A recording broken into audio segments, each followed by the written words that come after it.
पाकिस्तान में डिसेबिलिटी पे वैसे भी काम बहुत कम होता है और बड़े मसाइल का हमेशा शिकार रहते हैं डिसेबल लोग। तो फिर आप जब विमेन भी हों साथ में गर्ल्स हों तो डिसेबिलिटी आपकी डबल हो जाती है। तो बहुत सारे सोशल इश्यूज़ भी बीच में आते हैं, उनको फेस करना पड़ता है। इन बच्चियों को एक सेफ़ इन्वायरमेंट देना पड़ता है।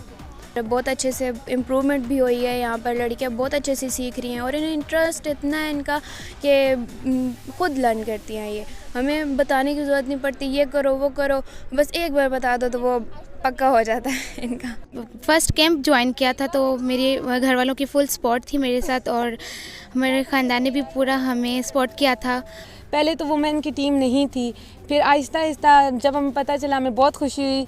फिर हम लोगों ने मतलब इधर क्रिकेट की तरफ हम लोगों ने अपनी तवज्जो की और मेरी कैटेगरी B2 है। अब मैं बैट्समैन हूँ और आज मैंने बहुत अच्छी परफॉर्मेंस दी है। जो लड़कियां हैं जो क्रिकेट खेल रही हैं उनकी 3 कैटेगरीज़ हैं, B1, B2 और B3।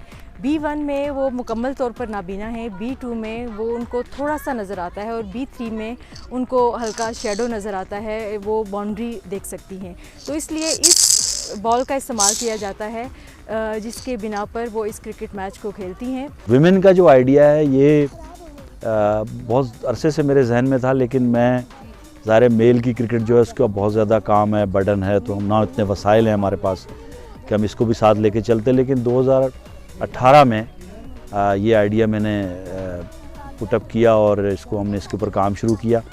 फिर हमने दुनिया की पहली women blind cricket series host की पाकिस्तान में फरवरी में 2019 में। मैं इनको यही पैगाम देना चाहती हूँ कि आपके घर में कोई स्पेशल बच्चे हैं तो उन्हें आप एजुकेशन दें और उन्हें भी इस लेवल पे खेलने दें। खानदान में आपको पता है सब होते हैं, कोई ना कोई होता ही है बोलने वाला, जस्ट इग्नोर देम।